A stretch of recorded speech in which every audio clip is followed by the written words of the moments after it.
began to tell me their story of pain.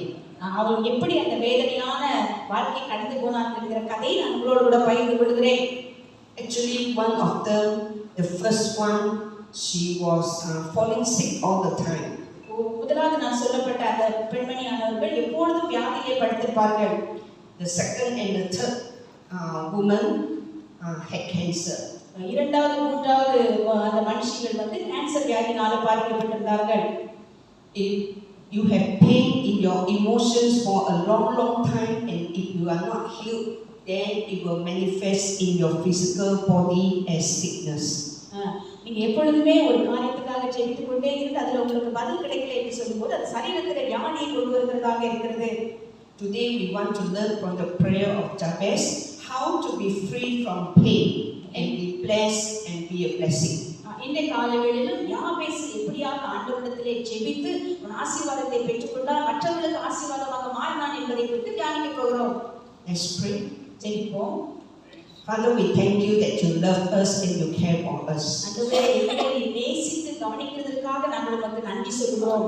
Lord, you knew us even before we were formed in our mother's womb. ஆண்டவரே, இந்த தாயின் கர்ப்பத்தில் நாங்கள் உருவாவதற்கு முன்பதாகவே எங்களை தேர்ந்தெடுத்திருக்கிறீரப்பா. All that we have gone through, God, in life, Lord, you are near us even before we know you. ஆண்டவரே, நாங்கள் கடந்து போகிற எல்லா பாதைகளின் மத்தியில் எங்களோடு கூட இருக்கிறீர். நாங்கள் கடந்து போகிற எல்லாவற்றுக்கும் முன்பதாகவே நீர் இருக்கிறீர். You have been there all the time with us. ஆண்டவரே, எப்போதும் எல்லா நேரத்திலும் எங்களோடு கூட நீர் இருக்கிறீர். And today we bring our pain to you. ஆண்டவரே, இந்த காலையில் இந்த வேதனை நாங்களுடைய சமூகத்திலே கொண்டு வருகிறோம். We pray for your word to minister to us. ஆண்டவருடைய வார்த்தை எங்களுக்கு உதவி செய்யும்படியாக நாங்கள் ஜெபிக்கிறோம். And this compound after the Babylonian exile. இந்த யாபேசுடைய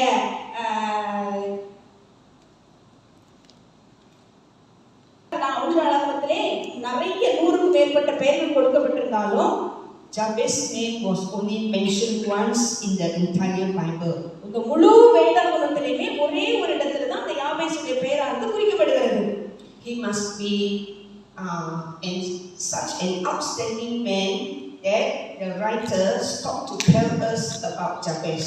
அப்படி அந்த வேதாகமத்தை எழுதி கொண்டு வந்தவர்கள் அப்படி எழுதி கொண்டு வரும்போது அந்த ஒரு இடத்துல மட்டும் அந்த யாபேசுடைய பெயரை குறித்து அங்க எழுதி வைத்திருக்கிறார்கள். He told us about Jabez's character and powerful prayer. அங்க அவனுடைய யாபேசுடைய குணநலங்களையும் அவனுடைய வல்லமை வாய்ந்த ஜெபத்தையும் குறித்து அங்க குறிப்பிட்டிருக்கிறார்கள். Verse 9a says that Jabez was more honorable than his brothers. அந்த 9ஆம் வசனத்திலே நாம் வாசிக்கும் போது அவருடைய சகோதரர்களுக்குள்ளே யாபேஸ் மிகவும் கனப்பெற்றவனாய் இருந்தான் என்று சொல்லி நாம் பார்க்கிறோம். Being honorable is a reflection of one's inner character. அந்த கனப்பெற்றவனாய் இருக்கிறது என்று சொல்லி அது வெளிப்படையாக நம்ம பார்க்கும்போது அவனுக்கு உள்ள இருக்கிறதான ஒரு குணம் தான் அவனை அப்படி வெளியே காட்டுகிறது. Particularly devotion to God. விசேஷமாக ஆண்டவரோடு அவன் வைத்திருந்த உறவை அது குறிக்கிறதாக இருக்கிறது. Rather than just social status, material possessions or worldly success. அவன் உலக பிரகாரமான ஆசீர்வாதங்கள் அவனுக்கு கொடுக்கப்பட்ட எல்லா வசதி வாய்ப்புகள் எல்லாவற்றை பார்க்கிறோம் அவன் ஆண்டவரோடு வைத்திருந்த அந்த உறவை குறித்து அங்கே சொல்லப்படுகிறதாக அது இருக்கிறது. Verse 9b, and his mother called his name Jabez, saying, because I bore him in pain. அவங்க அம்மா ஏன் அவனை யாபேஸ் கூப்பிட்டாங்கன்னு சொன்னா நான் வேதனையோடு கூட துக்கத்தோடு கூட அந்த பிள்ளையை பெறுகிறேன் என்று சொல்லி அந்த பெயரை அவனுக்கு வைத்தார்கள். His mother must have experienced so much pain while carrying him or giving birth to him that his mother named him Jabez. அவங்க அம்மா ஒருவேளை அவனை பெரும்போது ரொம்ப வேதனை அனுபவிச்சிருக்கணும், இல்லைன்னா அவன் சுமந்து கொண்டு இருக்கும் போதே ஏதோ ஒரு துக்கம் அவங்களுக்கு இருந்திருக்க வேண்டும், ஆகவே தான் அவர்கள் அந்த பெயரை வைத்தார்கள். Jabez means sorrow or pain. யாபேஸ் என்கிற பெயரின் அர்த்தம் என்று சொன்னால் துக்கம் அல்லது வலி என்று பொருளாக அங்கு சொல்லப்படுகிறது. I believe none of your parents gave you such negative names.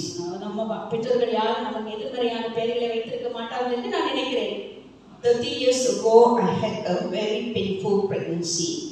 ஒரு 13 வருடங்களுக்கு முன்பதாக எனக்கு ஒரு வேதனையான ஒரு கர்ப்பத்தை நான் சுமக்க வேண்டியதாயிற்று. I suffered many months. நிறைய மாதங்கள் அதனால வேதனை அனுபவித்தேன். And the doctor told me to abort the baby. அந்த டாக்டர் சொன்னாங்க அந்த பிள்ளையை கலைத்திரு என்று சொன்னார்கள். Both my husband and me immediately replied, Doctor, we are Christians, we cannot do that. நானும் என்னுடைய கணவர் டாக்டர் இடத்துல சொன்னா நாங்கள் கிறிஸ்தவர்களாகவே நாங்கள் அந்த காரியத்தை செய்ய மாட்டோம் என்று சொன்னோம். And he thought that we were crazy, and he told me, don't think of the baby anymore. Anytime you have pain, just go ahead and take Panadol. அவங்க சொன்னாங்க நீ வந்து சரியான பைத்தியம், ஒன்றும் செய்ய முடியாது, எப்பெல்லாம் வலி வருதோ அப்பெல்லாம் போய் பெரடால் எடுத்துக்கொண்டு சொல்லிட்டாரு. After 28 weeks, that means 6 months, the baby died in my womb. 6 மாதங்கள் கழித்து அந்த பிள்ளையானது என்னுடைய வயிற்றிலே மரித்து போனது. But I named him John, which means God is gracious. ஆனா அந்த பிள்ளைக்கு ஜான் என்று பெயர் வைத்தேன். அப்படின்னு சொன்னால் ஆண்டவருடைய கிருபை அங்கே இருக்கிறது என்று அர்த்தமாக இருக்கிறது. If you go to the Christian cemetery at Ching, you can see a small child's tomb, John Teo. நீங்க இந்த கல்லறை தோட்டத்துக்கு பார்ப்பீங்க என்று சொன்னால் அங்கே ஜான் என்பதான ஒரு. But you see here that Jabez's mother cursed her son without cause. ஆண்டவர் யாபேசுடைய தாயார் அவளை எந்த காரணம் இல்லாமல் அவருக்கு அந்த பெயரை வைத்திருக்கிறார்கள். I would say that she failed to experience the joy of motherhood. அவன் வந்து இளைய பிராயத்திலே அந்த தாய்க்குரிய அந்த எந்த ஒரு சந்தோஷத்தையும் அவன் அனுபவித்திருக்க மாட்டான் என்று நான் நினைக்கிறேன். John 15:21. யோவான் 16:21 இப்படியாக சொல்கிறது, ஸ்ரீயானவளுக்கு பிரசவ காலம் வந்திருக்கும் போது அவள் துக்கம் அடைகிறாள். பிள்ளை பெற்றவுடனே ஒரு மனுஷன் உலகத்தில் பிறந்தான் என்கிற சந்தோஷத்தினால் அப்புறம் உபத்திரவத்தை நினையாள் என்று நான் பார்க்கிறோம். I thank God that I gave birth to 4 children, but I never experienced such painful birth. நான் 4 பிள்ளைகளை பெற்றெடுத்திருக்கிறேன். நான் இப்படிப்பட்டதான ஒரு வலியை அவருடைய கிருபையிலே நான் அனுபவிக்கவில்லை. But Bible tells us that when the child is born, the mother forgets her anguish of pain and she will have joy. வேதம் சொல்லுகிறது, ஸ்ரீயானவர் அந்த பிள்ளையை பெற்றெடுத்த உடனே அந்த பிள்ளை முகத்தை பார்த்து அந்த வலியை அவள் மறந்து விடுகிறாள் என்று சொல்லி வேதம் சொல்லுகிறது. Here is Jabez, born in pain and grew up with a name that reminded him of the pain that he had caused to his mother. யாபேசுக்கு துக்கம் நிறைந்தவன் என்று பெயரிடப்பட்டபடியால் வளர்கிற நாட்களில் எல்லாம் அந்த வார்த்தை அவனை துக்கப்படுத்திக் கொண்டே இருந்தது. Very likely he held a resentment against his mother. அவங்க அம்மா கிட்ட வந்து திரும்பவுமாக அந்த அன்புக்கு அவன் எதிர்பார்க்கிறது மிகவும் கடினமாக இருந்தது. Ma, I have never asked to be born, okay? அவன் சொல்லிப்போ ஒருவேளை அம்மா நான் பிறக்கணும் உங்ககிட்ட நான் சொல்லவே செய்வேன். Every time he heard his name called out, he felt pain in his heart. அவன் எப்பெல்லாம் அவனை யாபேசு கூப்பிடுறாங்களோ அப்பெல்லாம் அவன் இருதயத்துல ஒரு வலி இருந்துட்டே இருந்தது. I guess that his life was full of anger, hatred, bitterness, enmity, and rebellion. அப்படி இருந்தபடினால அவனுடைய வாழ்க்கை முழுவதுமா அவனுடைய இருதயம் கவலை நிறைந்ததாகவும் வெறுப்பு நிறைந்ததாகவும் கோபம் நிறைந்ததாகவும் இருந்திருக்கும் என்று நான் நினைக்கிறேன். He suffered self-rejection, low self-esteem, insecurity, lack of confidence, timidity, and so on. அவனுக்கு ஒரு நம்பிக்கை இருந்திருக்காது, ஒரு பாதுகாப்பு இருந்திருக்காது, வெளியே இருந்து எந்த ஒரு சப்போர்ட்டும் அவனுக்கு கிடைச்ச மாதிரி இருந்திருக்காது. அப்படிப்பட்ட ஒரு எதிர்மறையான சூழ்நிலையிலே அவன் வாழ்ந்து கொண்டிருந்தான். Here's Jabez, born in pain and grew up with pain every day of his life. ஒவ்வொரு நாளும் எல்லா நாளும் அவனுடைய வாழ்க்கையில அந்த வேதனையை அவன் அனுபவித்துக் கொண்டிருந்தவனாக இருந்தான். Until one day he decided that the pain must stop. ஒரு நாள் அவனுக்கு தோன்றி இந்த துக்கத்தை விட்டு நான் கண்டிப்பாக வெளியே வர வேண்டும் என்று முடிவு பண்ணினான். So what caused a turn around to happen in his life? எது அவனுடைய வாழ்க்கையை அப்படி தலைகீழாக மாற்றியது? Verse 10a. And Jabez called on the God of Israel. அந்த வசனம் 10ல இயேசு யாபேஸ் இஸ்ரவேலின் ஆண்டவரை நோக்கி கூப்பிட்டான் என்று சொல்லி நாம் பார்க்கிறோம். Actually, if you have such a negative name that bring you pain, what will you do? உங்களுக்கு ஒருவேளை அப்படி ஒரு எதிர்மறையான பெயர் போட்டு அது உங்களுக்கு வேதனை கொடுத்தா நீங்க என்ன பண்ணிருப்பீங்க? I believe there were some ways that he could do to alleviate his pain. ஏதாவது ஒரு வழியில் அந்த வலியை நம்ம வெளியே தள்ளணும்னு சொல்லி நம்ம என்ன செய்திருப்போம்? முயற்சி பண்ணியிருப்போம்.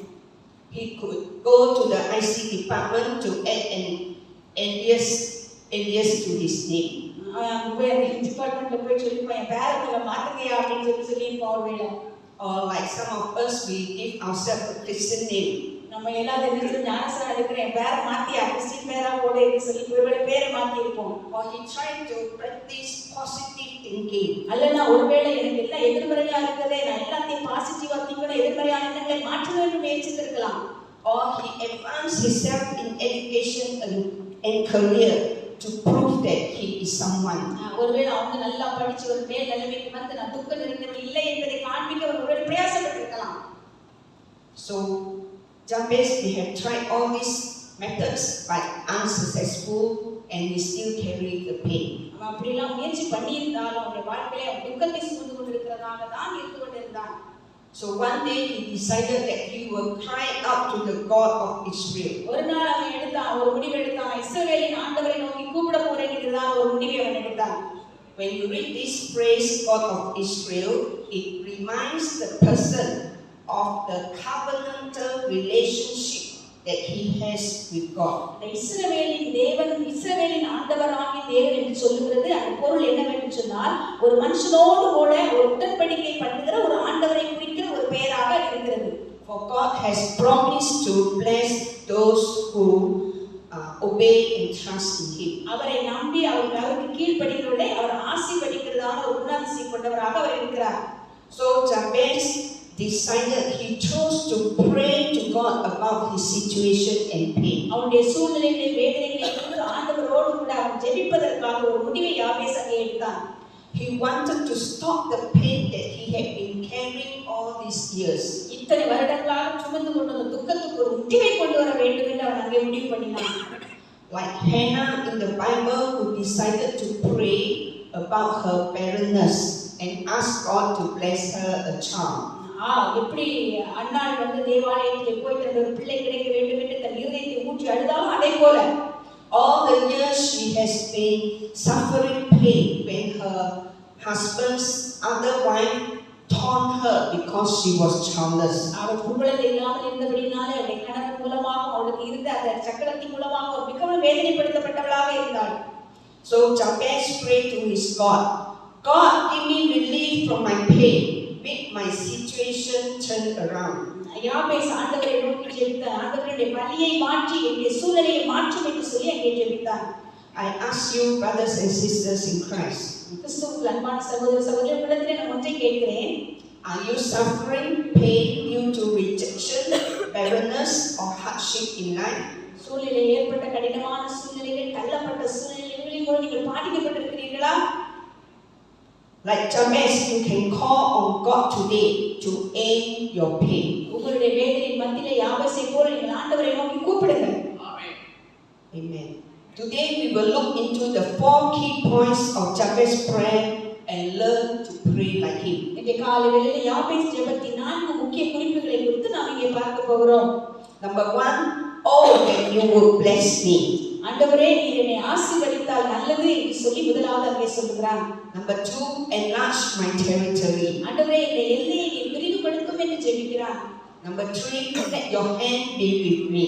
மூன்றாவதாக உம்முடைய கரம் என்னோடு கூட இருக்கட்டும் என்று அங்கே ஜெபிக்கிறார். And number 4, keep me from harm so that I will not cause pain. எனக்கு வலியை ஏற்படுத்தாதபடிக்கு என்னை தீங்கிலிருந்து என்னை விடுவித்து காத்தருளும் என்று சொல்லி அங்கே ஜெபிக்கிறார். And the outcome is God granted his request. அப்படி அவன் ஜெபித்ததனால விளைவு என்ன? ஆண்டவருடைய விண்ணப்பத்தை கேட்டார். I encourage any one of you who is in pain to make this prayer every day consistently until you see God's blessing and healing in your life. ஒருவேளை பலவிதமான துன்பத்திலே போய் கொண்டிருக்கிற நீங்கள் இந்த ஜெபத்தை தினமும் நீங்கள் செய்து இந்த காரியத்தின் ஆசீர்வாதத்தை பெறுவரைக்கும் நீங்கள் செய்யும்படியாய் நான் உங்களை உற்சாகப்படுத்துகிறேன். Okay, part 1. Oh, that you will bless me indeed. This is the prayer for favor. ஆண்டவரே என்னை ஆசீர்வதியும் என்று சொல்லி ஆண்டவரிடத்திலே ஒரு தயவுக்காக அங்கே வேண்டுதல் செய்கிறான். A person in pain will always feel that people are against them and they will fight with them. ஒரு மனுஷனுக்கு கஷ்டம் வரும்போது அடுத்தவங்க கிட்ட அவன் என்ன செய்வானா அந்த கஷ்டத்துக்காக சண்டை போடுவான். If you are suffering pain like Jabez, the first thing you need to pray is for God to bless you. முதலாவது யாபேசை போல நீங்கள் வேத அனுப்பினால் முதலாவது ஜெபிக்க வேண்டிய ஜெபம் ஆண்டவரே என்னை ஆசீர்வதியும் என்று நாம் ஜெபிக்க வேண்டும். Our God delights to bless his people. ஆண்டவர் நம்மை ஆசீர்வதிப்பதற்கு ஒரு மிகவும் மகிழ்ச்சியுள்ள தேவனாக இருக்கிறார். God blessed the first man and woman, Adam and Eve. Be fruitful and multiply. ஆண்டவர் ஆதாம் ஏவாளை ஆசீர்வதிக்கும் போது நீங்கள் பலுகி பெருகுங்கள் என்று சொல்லி அவர்களுக்கு ஆசீர்வதித்தார். God blessed Abraham, whose name was changed to Abraham. Abraham என்கிற பெயரை ஆபிரகாம் என்று மாற்றி அங்கே ஆண்டவர் அவனை ஆசீர்வதித்தார். Genesis chapter 12 verse 2. ஆதியாகமம் 12:2 இப்படியாக சொல்லுகிறது, நான் உன்னை பெரிய ஜாதியாக்கி உன்னை ஆசீர்வதித்து உன் பெயரை பெருமைப்படுத்துவேன், நீ ஆசீர்வாதமாய் இருப்பாய். ஆமென். We are the seed of Abraham. நாம் எல்லாரும் ஆண்டவருடைய ஆபிரகாமுடைய பிள்ளைகளாக இருக்கிறோம். God promised to bless you and to make you a blessing. ஆண்டவர் உங்களை ஆசீர்வதித்து மற்றவர்களுக்கும் ஆசீர்வாதமாக உங்களை அவர் மாற்றுகிறார். Abraham's grandson Jacob was also given a declaratory name from birth. ஆபிரகாமுடைய முழு பெயராகிய யாக்கோபும் அந்த ஆசீர்வாதத்தை ஆண்டவரிடத்திலே பெற்றுக்கொண்டார். Jacob means deceiver. யாக்கோபு என்று சொன்னால் ஏமாற்றுக்காரன் என்று அர்த்தமாக இருக்கிறது. Sadly, he lived up to that name until one night in a critical situation he wrestled with God. அந்த ஏமாற்றுக்காரன் என்கிற பெயரானது ஒரே ராத்திரியிலே ஆண்டவரோடு போராடி ஜெபித்தபோது அங்கே மாற்றப்பட்டது. The whole night he wrestled with the angel of God. அந்த ஒரு இரவு முழுவதும் தேவதூதர்களோடு கூட அங்கே போராடி கொண்டிருந்தான். And he said, I will not let you go until you bless me. அவன் தேவதூதனிடத்தில் என்ன சொன்னான், நீர் என்னை ஆசீர்வதித்தாலே உம்மை நான் போக விடேன் என்று சொல்லி போராடி கொண்டிருந்தான். How many of you will pray, I will not let you go until you bless me? நம்ம எத்தனை பேர் அப்படி ஜெபிக்கிறோம், ஆண்டவரே என்னை ஆசீர்வதிக்காவிட்டால் உம்மை நான் போக விட மாட்டேன் என்று நாம் ஜெபிக்கிறோமா? The Lord was blessed with his request and the Lord let him prevail. ஆண்டவர் அந்த வேண்டுகோள்களை கேட்டு அவர் நம்மை ஆசீர்வதிக்கிறவராக இருக்கிறார். Then God changed his name from Jacob, deceiver, to Israel, he who wrestles with God. He who wrestles with God. அந்த யாக்கோபு என்கிறதான பெயரை அவனுக்கு இஸ்ரவேல் என்று மாற்றி அவன் தேவனோடு கூட போராடி வெற்றி பெற்றவன் என்று சொல்லுகிறதான அர்த்தத்திலே அந்த பெயரை மாற்றினார். Since then he enjoyed favor with God and with men. அதிலிருந்து அவன் ஆண்டவரிடத்திலும் மனுஷரிடத்திலும் தயவும் இரக்கத்தை பெற்று ஆசீர்வாதம் உள்ளவனாய் மாறினான். Actually, just before this incident happened, he was going back to Canaan and he feared to face his brother Esau. அவன் இந்த ஆசீர்வாதத்தை பெறுவதற்கு முன்பதாக தன்னுடைய சகோதரனாகிய ஏசாவை போய் கானானிலே சந்திப்பதற்கு பயம் நிறைந்தவனாக இருந்தான். He was afraid of Esau because he had done wrong at least twice to his brother. ஏனென்று சொன்னால் அந்த சகோதரனுக்கு விரோதமாக 2 முறை தவறான காரியங்களை அவன் செய்தவனாக இருந்தான். But God was going to give him favor. ஆனால் ஆண்டவர் அவனுக்கு தயவு நிறைந்தவராக இருந்தார். Sometimes we have wronged some people and we still are affected by those things. நம் சில நேரங்களில் மற்ற மனிதர்களால் நாம் இப்படி தாக்கப்பட்டு ஒருவேளை அந்த கஷ்டத்தை நாம் அனுபவித்துக் கொண்டிருக்கலாம். But if God's favor is upon you, God can make your enemies to become your friends. ஆண்டவருடைய தயவு நம் மேலே வரும்போது நம்முடைய எதிராளி அவர் நண்பனாக மாற்றுகிறவராக இருக்கிறார். So what happened after this incident? The situation அந்த நிகழ்ச்சிக்கு பிறகு அவருக்கு என்ன நடந்தது? Jacob thought that the animals, the gifts in front of him will satisfy the brother. யாக்கோபு அவனுடைய வேலைக்காரிகளையும் ஆட்டு மந்தைகளையும் முதலாவது ஏசாவுக்கு அவன் அனுப்பினான். But Esau did not care about all these gifts. ஆனால் ஏசா இந்த எந்த பரிசுகளையும் ஏற்றுக்கொள்ளவில்லை. He looked just for his brother Jacob. அவன் தன்னுடைய சகோதரனை பார்ப்பதற்காக மாத்திரம் ஆசை உள்ளவனாக இருந்தான். He welcomed him warmly back to their homeland Canaan. அவன் அங்கே தன்னுடைய சகோதரனை பார்த்தபோது அவன் அன்போடு நன்றாக விசாரித்து கானான் தேசத்துக்கு அவனை அழைத்து கொண்டு போனான். So here we have Jabez crying out to his God. ஆண்டவரே யாபேஸ் இங்கே ஆண்டவரிடத்திலே ஜெபிக்கிறான். Lord, please don't let my life, my future, no, my name, my life, my future be defined by pain. ஆண்டவரே என்னுடைய எதிர்காலம் என்னுடைய வாழ்க்கை எல்லாம் வேதனை நிறைந்ததாக இருக்கிறது, அதை மாற்றும் என்று ஜெபிக்கிறான். And he prayed to God, he cried to God, bless me God, bless me, not a little but abundantly. ஆண்டவரே என்னை ஆசீர்வதியும் ஆனால் கொஞ்சமா இல்ல, நிறைவாக என்னை ஆசீர்வதியும் என்று சொல்லி எல்லையை பெரிதாக்கும் என்று சொல்லி ஜெபிக்கிறான். And the Bible tells us that God granted his request. வேதம் சொல்லுகிறது அவருடைய வேண்டுதலை ஆண்டவர் அங்கே நிறைவேற்றினார் என்று சொல்லி நாம் பார்க்கிறோம். The reason God delights to bless his people that they will fulfill their destiny. ஏன் ஆண்டவர் அவர்களை ஆசீர்வதிக்கிறார்? அவர்களுக்கு தேவன் வைத்திருக்கிற அந்த லெக்கை அவர்கள் நிறைவேற்ற வேண்டும் என்பதற்காக அவர்களை அங்கே ஆண்டவர் ஆசீர்வதிக்கிறார். God wants to bless us so that we become a blessing. ஆண்டவர் நம்மை ஆசீர்வதிக்கும் போது நாம் மற்றவர்களுக்கு ஆசீர்வாதமாக அங்கே மாற முடியும். And that will bring glory to God. அது ஆண்டவருக்கு மகிமை கொண்டு வருகிறதாகவும் அங்கே இருக்கிறது. So application, brothers and sisters, bring before the Lord any situations that you are wrestling right now. இங்கே நாம் கற்றுக்கொள்ளுகிற ஒரு பாடம் என்ன? எல்லா சூழ்நிலையும் எதுவாக இருந்தாலும் அதை நாம் ஆண்டவருக்கு முன்பதாக கொண்டு போக வேண்டியது நம்முடைய கடமையாக இருக்கிறது. Pray into situations of pain that you are carrying. என்ன வலியான சூழ்நிலையை நீங்கள் கடந்து போகிறீர்களோ அதை ஆண்டவரிடத்திலே நீங்கள் கொண்டு போங்க ஜெபத்திலே. Bring before God your disappointments, your grief or sorrow, physical sickness, job pressure, financial difficulties, and so on. உங்களுடைய வியாதி, உங்களுடைய வேதனை, உங்களுடைய பிரச்சனை, உங்களுடைய பண போராட்டங்கள் எதுவாக இருந்தாலும் நீங்கள் ஆண்டவரிடத்திலே கொண்டு போகும்படி நான் உங்களிடத்திலே உற்சாகப்படுத்துகிறேன். Including relationship breakdown. ஆண்டவரே, நீங்கள் ஒரு சரியான ஒரு நல்ல உறவை நீங்கள் வைத்துக் கொள்ள வேண்டும். Pray with expectation that the pain will stop and God's blessing will overtake all this. அந்த வேதனை வலியானது அங்கே மாறும், ஆண்டவருடைய ஆசீர்வாதம் வந்து அதை நம்மை விட்டு அதை நீக்கிவிடும் என்கிறதான ஒரு நம்பிக்கையோடு கூட நாம் ஜெபிக்க வேண்டும். Even if you don't have any pain right now, you can also pray for God's blessing. உங்களுக்கு ஒருவேளை எந்த வலியும் இல்லாமல் இருந்தாலும் நீங்கள் ஆண்டவருடைய ஆசீர்வாதத்துக்காக நீங்கள் ஜெபியுங்கள். Or better still, pray for those whom you know are going through pain. யாரெல்லாம் வேதனை வழியாக போய் கொண்டிருக்கிறார்களோ அவர்களுக்காக நீங்கள் ஜெபியுங்கள். A pastor comes up with these 7 key areas to pray for God's blessing and favor in your life. இங்கே ஆண்டவரின் ஆசீர்வாதத்துக்காக ஜெபிக்கிற 7 முக்கிய குறிப்புகளை ஒரு பாஸ்டர் மூலம் நான் அதை பெற்றிருக்கிறேன். Number 1, bless me with spiritual vitality. முதலாவதாக எனக்கு ஆவிக்குரிய பலனை கொடுங்கள் என்று சொல்லி நான் ஜெபிக்க வேண்டும். Number 2, bless me with emotional peace. எனக்கு மன அமைதியை தாரும் என்று சொல்லி நான் ஜெபிக்க வேண்டும். Number 3, bless me with physical health. எனக்கு உடல் ஆரோக்கியத்தை தாரும் என்று சொல்லி நான் ஜெபிக்க வேண்டும். Number 4, bless me with financial provision. எனக்கு பொருளாதார வசதியை தாரும் என்று சொல்லி நான் ஜெபிக்க வேண்டும்.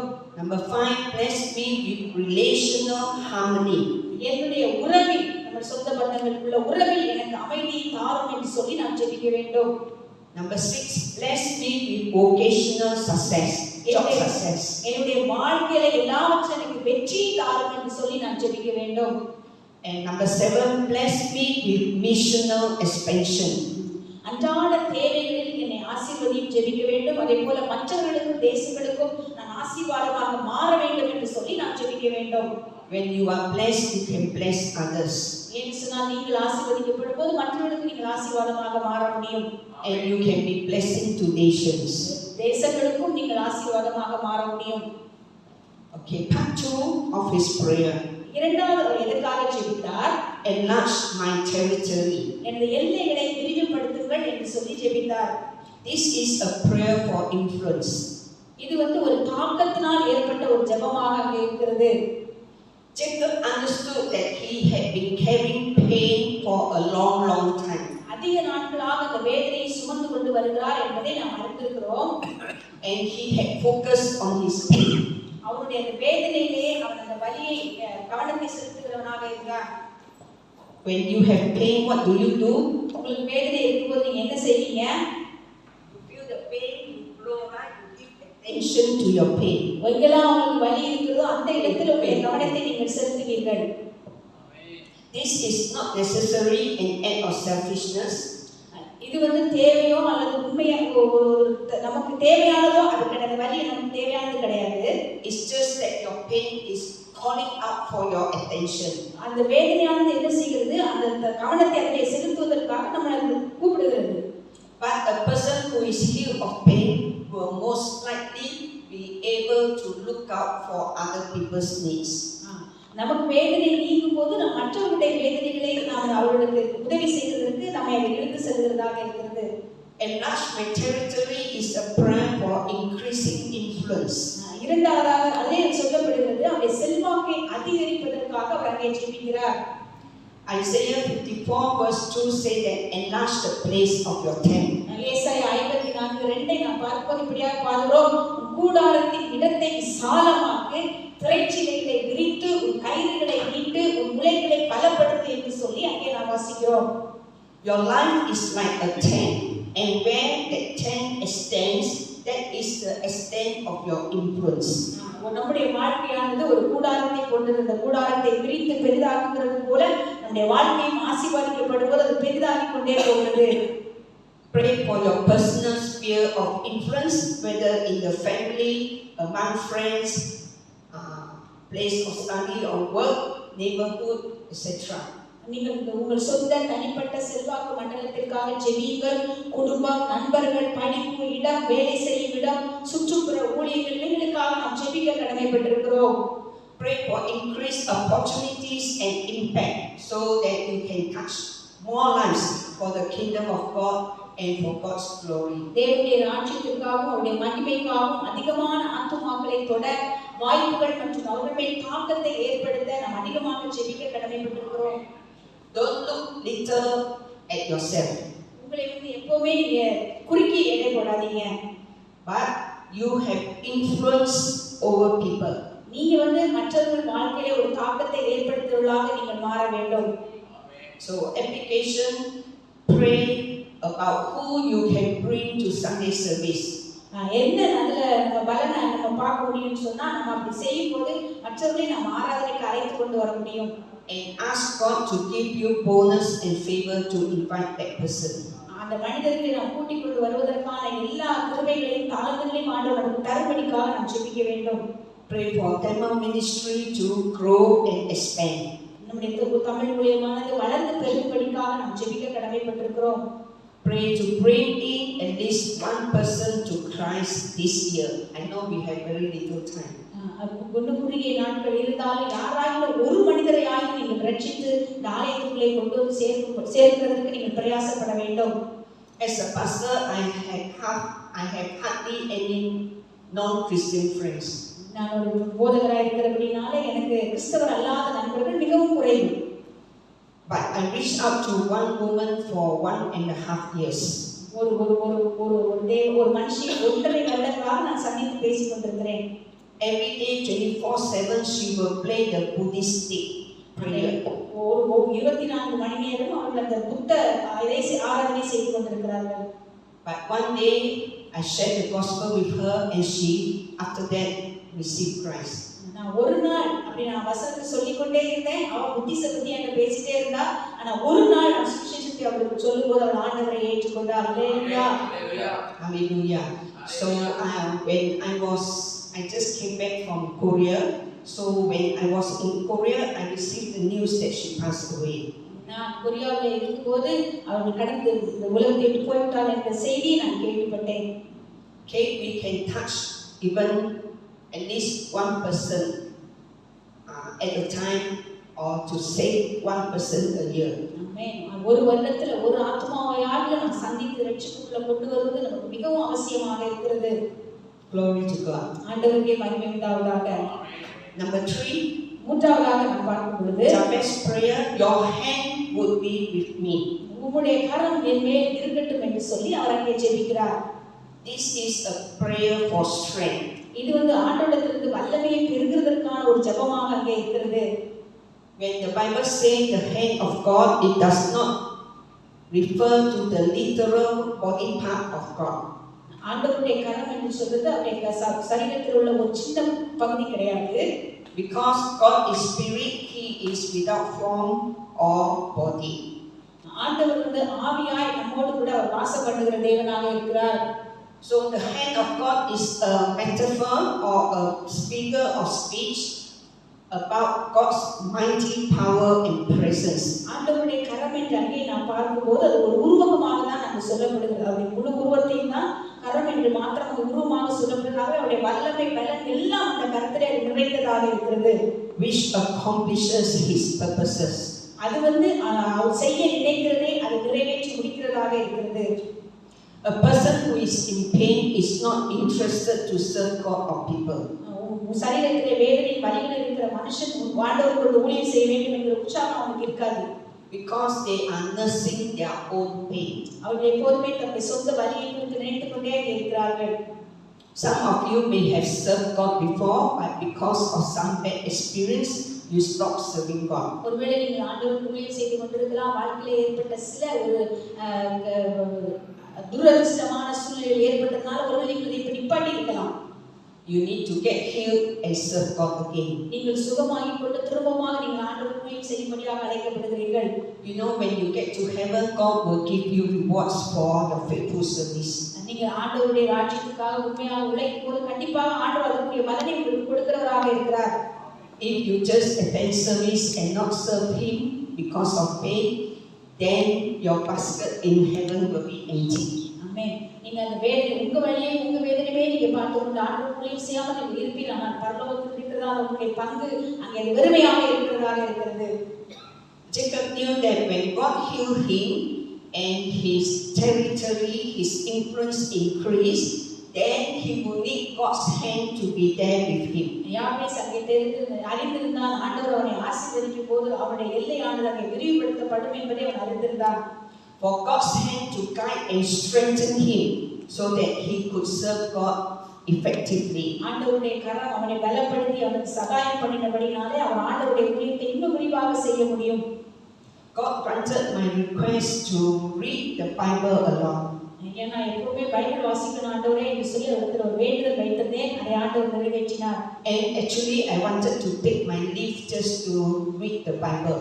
என்னுடைய எண்ணமெல்லாம் நான் வேதத்தை வாசிக்க வேண்டும் என்பதுதான். And God opened the door for me to go to Korea, and during the 2 weeks I read a lot of the Bible. ஆண்டவர் என்னை அதிசய பிரகாரமாக கொரியாவுக்கு அழைத்து கொண்டு போனார். அந்த இடத்தில் இருந்த நாட்கள்லாம் அநேக வேத வசனங்களை அதிகாரங்களை நான் வாசிக்க எனக்கு உதவி செய்தார். And when I was reading Ezra and Nehemiah, I noticed that these two men used a special phrase. எரேமியாவின் எஸ்ராவின் குறித்து நான் வாசிக்கும் போது ஆண்டவருடைய அவர்கள் மேலே ஒரு சிறந்த திட்டம் வைத்திருந்ததை நான் பார்க்க முடிந்தது.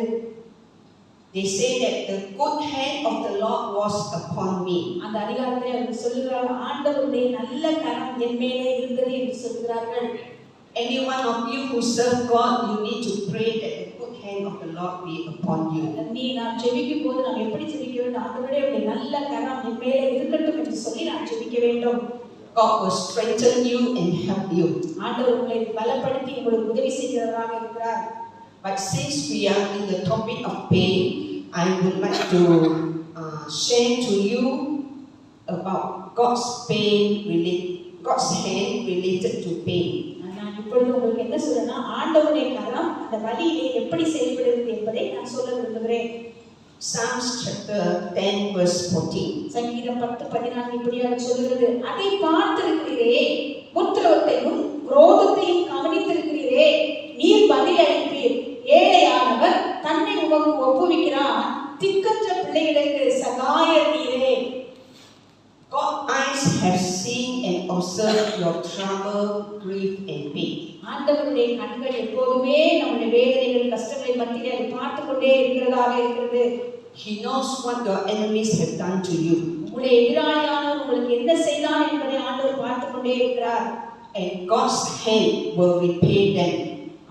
ஆண்டவருடைய கரம் அவர்களுக்கு அது பதிலளிக்கிறதாக இருக்கிறது. But you need to do one thing. நீங்கள் ஒரு காரியத்தை செய்ய வேண்டும். The helpless commits himself to God. வேதம் அங்கே சொல்கிறது, திக்கற்ற பிள்ளைகளுக்கு ஆண்டவர் சகாயராக இருக்கிறார் என்று சொல்கிறது. Let God avenge you. ஆண்டவர் அந்த காரியத்தை குறித்து அவர்கள் பதிலளிக்கட்டும். Romans 12:19 say, vengeance is mine, I will repay, says the Lord. ரோமர் புத்தகத்திலே நாம் அதை வாசிக்கிறோம், நமக்கு தீங்கு செய்கிறவர்களுக்கு ஆண்டவர் பதிலளிக்கிறவராக இருக்கிறார். So application, pray for God's hand to be there to lead you, guide you, protect you, strengthen you and help you. நாம் தினமும் இந்த வசனத்துல நாம் தினமும் செய்ய வேண்டிய ஒரு காரியம் என்ன? ஜெபிக்க வேண்டும். ஆண்டவரே உம்முடைய கரம் என் மேல் தயவாகவும் என்னை பாதுகாக்கிறதாகவும் நல்லதாகவும் என் மேல் இருக்கட்டும் என்று சொல்லி நாம் ஜெபிக்க கடமைப்பட்டிருக்கிறோம். Then you will find that you enjoy favor and divine connections with people. இப்படி நீங்கள் ஜெபிக்கும் போது ஆண்டவருடைய தயவையும் மனிதர்களோடு நல்ல உறவையும் ஆண்டவர் நமக்கு ஏற்படுத்தி கொடுக்கிறவராக இருக்கிறார். and you achieve results in the shorter time and with greater success. குறைந்த நாட்களிலே சிறந்த வெற்றியை நாம் பார்க்க முடியும். God gave me many divine connections. ஆண்டவர் நமக்கு தெய்வீக உறவுகளை நமக்கு அவர் ஏற்படுத்தி கொடுக்கிறவராக இருக்கிறார். I have helped many students, whether in primary, secondary or universities, to get scholarship or study grant.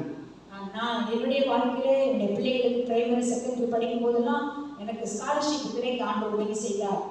I have helped several families to repair their houses. சில நிறைய குடும்பங்களுடைய வீடுகளை குறைபாடுகளை தீர்ப்பதற்கு உதவி செய்தார். I have even helped someone recently to get auto wheelchair. ஒரு auto வீல்சேரை வாங்கி கொடுப்பதற்கு ஆண்டவர் உதவி செய்தார். So all this because God's hand has been upon me to give me favor and success. இதெல்லாம் எப்படி என்னால் செய்ய முடியுது? ஆண்டவருடைய தயவுள்ள கரம் என் மேலே இருந்தபடினால தான் எல்லாவற்றையும் வெற்றியாய் செய்து முடிக்க முடிந்தது.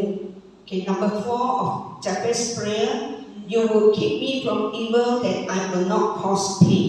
நான்காவதாக நாம் பார்க்கிறோம், தீங்கு என்னை துக்கப்படுத்தாதபடிக்கு அதற்கு என்னை விலக்கி காத்தருளும் என்று சொல்லி ஒரு பாதுகாப்புக்கான ஒரு ஜெபத்தை யாபேஸ் அங்கே செய்கிறான்.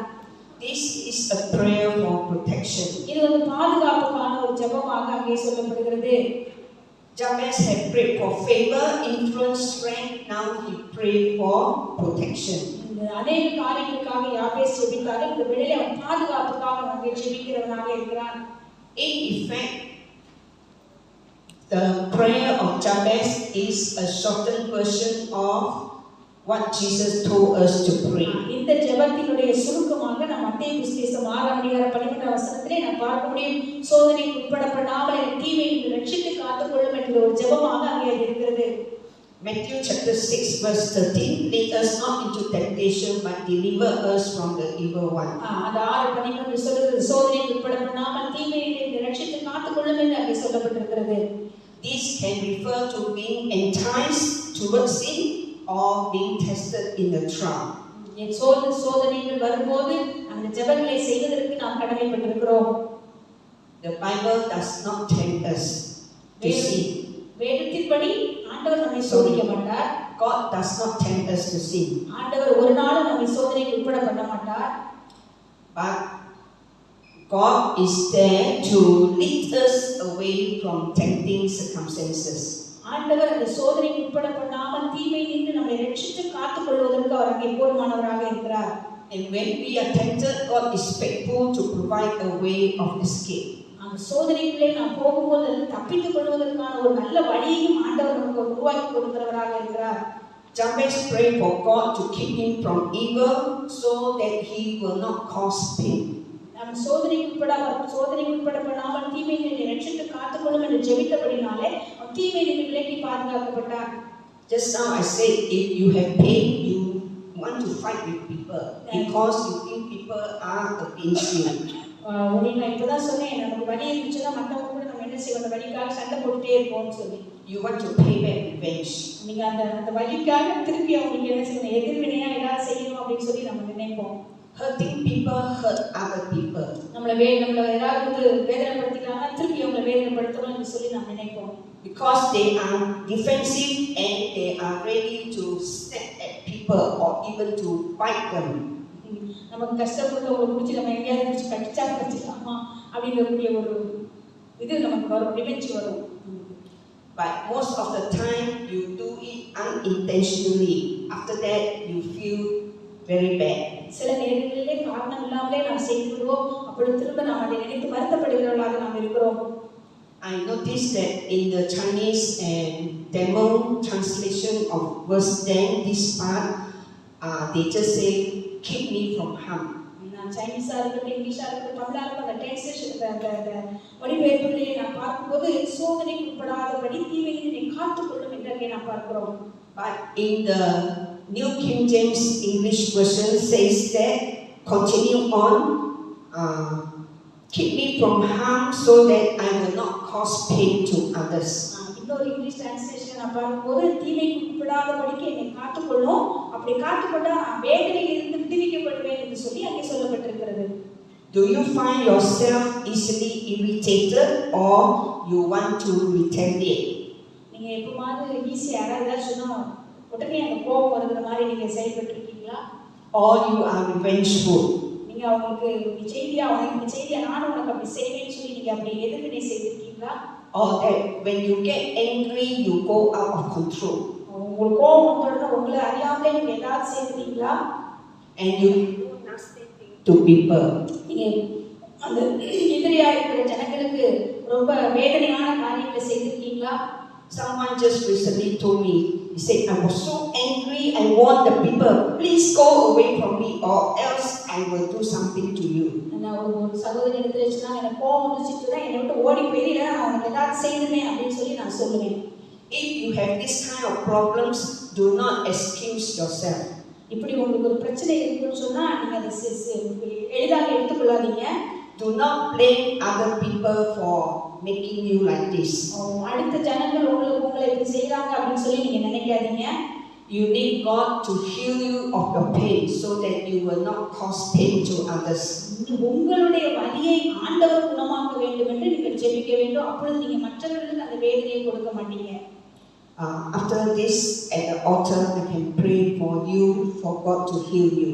நான் ஜெபம் மெசேஜ் முடிஞ்ச பிறகு அந்த காரியத்துக்காக நான் உங்களுக்கு ஜெபிக்கிறேன். But Jabez is considered more honorable than his brothers because he wanted the pain to stop with him. ஏன் யாபேஸ் சகோதரரை பார்க்க கனம் பெற்றவனா இருந்தான்னு சொன்னா அவனுக்கு இருந்த எல்லா வலியையும் அவனுக்குள்ளேயே அவன் வச்சுக்கிட்டான். He didn't want pain to define him anymore. அது அவனுக்குள்ளே இருக்க வேண்டாம்னு சொல்லி ஒரு நாள் முடிவு பண்ணான். Nor did he want to pass his pain to others. அவனுடைய வேதனை மற்றவர்களிடத்தில் அவன் பகரணும்னு அவன் நினைக்கல, causing those people to be in pain. எந்த வேதனையில் இருக்கிறாங்க அந்த ஜனங்களுக்கு மேல நம்ம அதை கொடுக்கணும்னு அவன் நினைக்கல. Application: would you choose to be honorable, to want your pain to stop with you so that you will not cause pain to others? நீங்க கனப்பற்றவர்களா இருக்க வேண்டும் என்று நீங்க விரும்புறீங்கன்னா உங்களுக்குள்ள இருக்கிற வலியை நீங்க வச்சுக்கணும், அந்த வலியை மற்றவர்களுக்கு என்ன செய்யக்கூடாது, கொடுக்க கூடாது. So Jabez had prayed these 4 prayers. ஆகவே யாபேஸ் 4 காரியங்களுக்காக ஜெபித்தான். The Bible says, so God granted him what he requested. ஆகவே வேதம் சொல்லுகிறது எதற்காக அவன் ஜெபித்தானோ அதை ஆண்டவர் அவனுக்கு கொடுத்தார் என்று நாம் பார்க்கிறோம். The prayer of Jabez is so simple and yet profound. அவனுடைய ஜெபம் மிகவும் சுருக்கமானதாக தான் இருந்தது. God was so pleased that a man in pain would want to be free from his pain. நம்ம வேதனையோடு கூட ஆண்டவரிடத்தில் நாம் ஜெபிக்கும் போது ஆண்டவர் மகிழ்ச்சியோடு கூட அந்த வேதனையை நம்மை விடுவிக்க அவர் போதுமானவராக இருக்கிறார். And God granted his request. ஆண்டவர் அவனுடைய வேண்டுதலுக்கு பதில் கொடுத்தார். You can pray the prayer of Jabez every day until you see God's blessing and breakthrough in the areas that you are struggling pain. நீங்க உங்களுடைய வாழ்க்கையில என்னென்ன வேதனைகள் கஷ்டங்கள் வருகிறதோ அந்த யாபேஸ் ஜெபித்த அந்த 4 ஜெபங்களை நீங்கள் தினமும் செய்யும்படியாக ஆண்டவர் உங்களை உற்சாகப்படுத்துகிறார். Conclusion: முடிவுரை என்னன்னா, the story of Jabez stands out in the genealogies as an example of integrity and the power of prayer to overcome difficult or painful circumstances. கடினமான இந்த வேதனையான சூழ்நிலையை சமாளிக்க ஜெபத்தின் வலிமைக்கும் நேர்மைக்கும் ஒரு எடுத்துக்காட்டாக யாபேசின் கதை வம்சாவளிகளில் அது கணித்து இருக்கிறது. ஒரு நபரின் கடந்த காலம் அவருடைய எதிர்காலத்தை வரையறுக்காது என்பதை இது நிரூபிக்கிறது. கடந்த காலம் உன்னுடைய எதிர்காலத்தை நிர்ணயிக்காது அப்படிங்கிறத இது நமக்கு சுட்டி காட்டுது அப்படின்னு சொல்றோம்.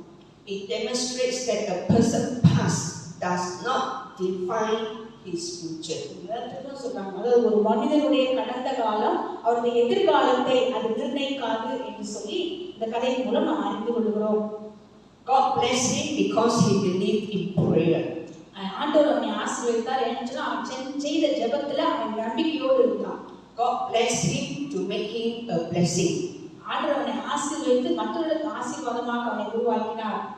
We Christians throughout the generations are blessed by his prayer. கிறிஸ்தவர்களாகிய நாமும் இந்த ஜெபத்தின் மூலம் ஆசீர்வதிக்கப்படுகிறோம். So Jabez fulfilled his destiny. அவனுடைய ஆண்டவர் அவனுக்கு கொடுத்த நோக்கத்தை யாபேஸ் செய்து முடித்தான். There are 3 lessons that we can learn from the story of Jabez.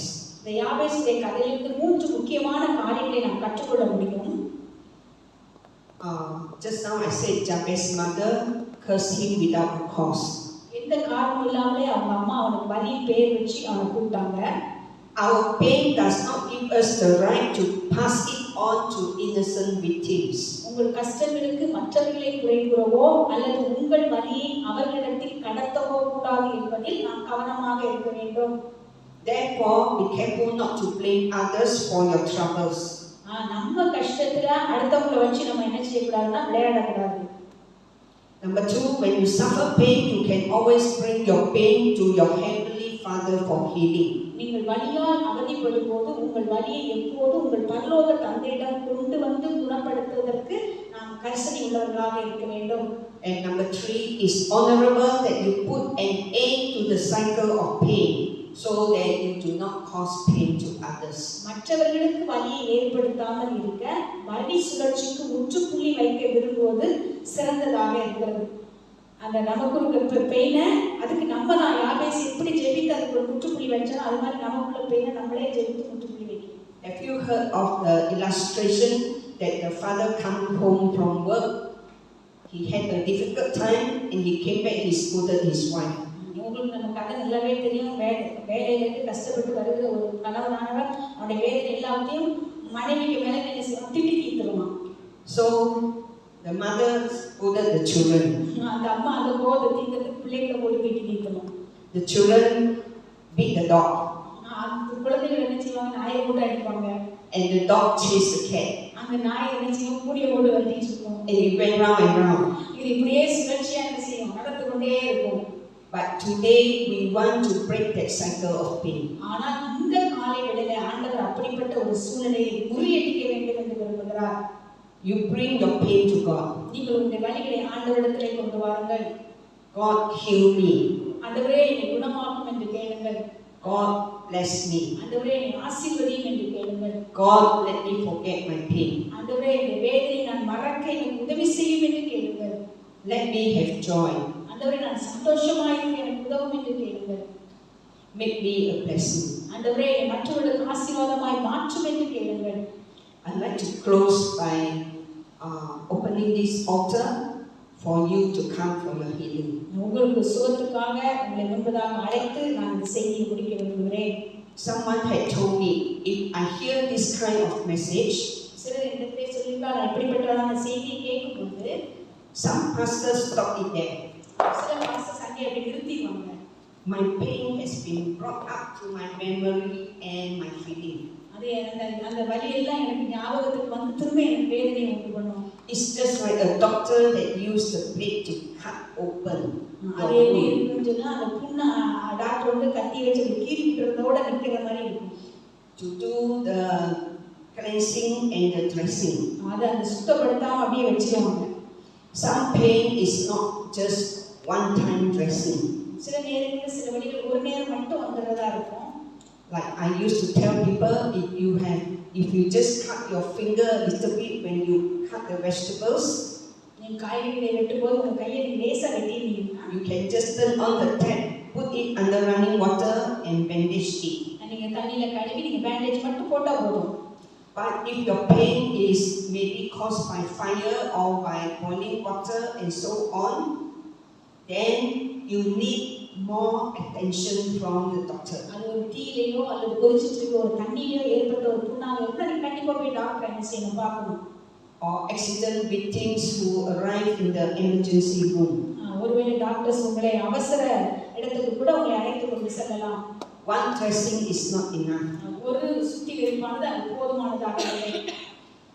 So you need to come to Dr. Jesus daily and pour out your hurt, your pain to Jesus. ஆகவே நீங்கள் ஆண்டவராகிய மருத்துவராகிய இயேசுவிடத்திலே வந்து தினமும் உங்களுடைய வலிகளை நீங்கள் அவரிடத்திலே சொல்ல கடமைப்பட்டிருக்கிறீர்கள். Jesus is our healer. ஆண்டவர் நம்மை சுகமாக்குகிறவராக இருக்கிறார். Not just physical but mental and emotional. சரீரபரமா மாத்திரமல்ல அவர் உணர்வுபூர்வமாகவும் சித்திபூர்வமாகவும் அவர் நம்மை குணப்படுத்த போதுமானவராக இருக்கிறார். But today we pray for you. இந்த காலையிலே நான் உங்களுக்காக ஜெபிக்க விரும்புகிறேன். Anyone? யாருக்காக ஜெபம் வேண்டும் என்றால் நீங்கள்